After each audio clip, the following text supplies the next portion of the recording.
Hollywood has always been a place where secrets simmer just beneath the surface, and some of the most delicious ones are the ones nobody talks about.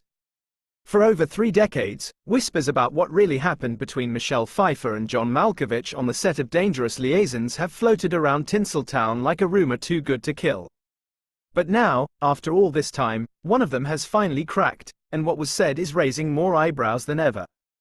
What exactly went down when the cameras stopped rolling? To understand the mystery, we have to cast our minds back to 1988, the year Dangerous Liaisons hit cinema screens and immediately transfixed the world. The film was a lush, scandalous period drama dripping with manipulation, seduction, and moral corruption.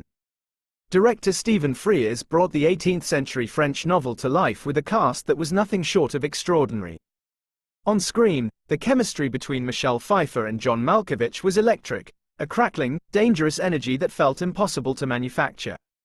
Night after night, they embodied an incredibly intense, intimate dynamic, playing a virtuous married woman slowly and devastatingly seduced by a scheming, charismatic libertine. Audiences were riveted, and the film earned 7 Academy Award nominations.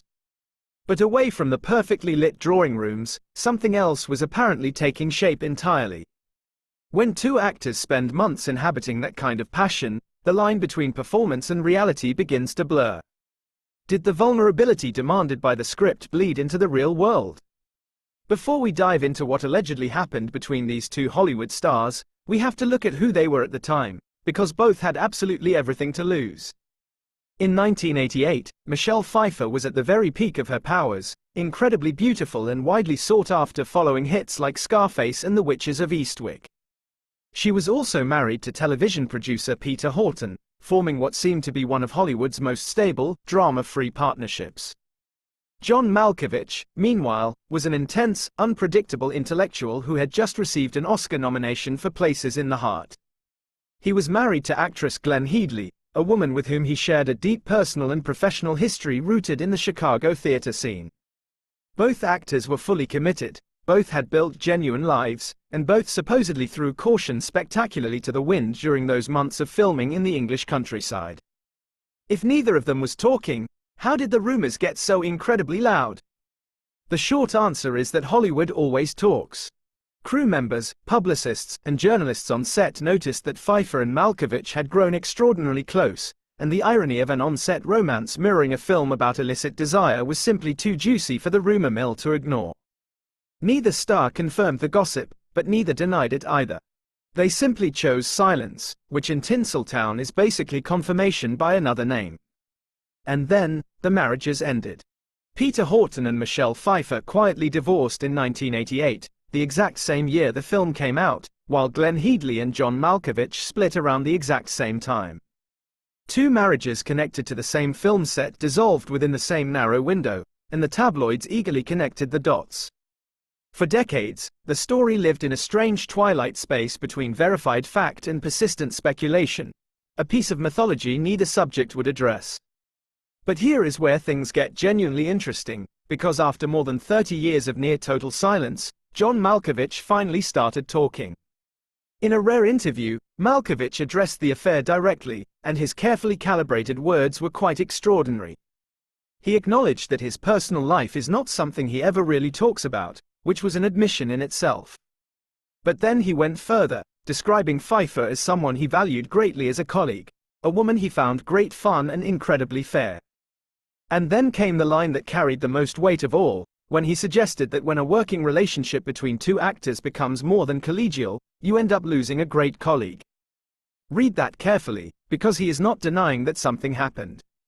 He isn't calling it a fabrication or using the standard deflection that they were just close friends. Instead, he is reflecting on the cost of it, expressing something very close to professional regret over what was lost personally. He chose his words with extreme precision, drawing a line between saying something never happened versus choosing not to talk about it. It is the closest thing to a public admission he has ever offered, a quiet acknowledgement that a connection left a mark and cost both of them something real. But what about Michelle Pfeiffer, and why has she remained so completely, stubbornly silent?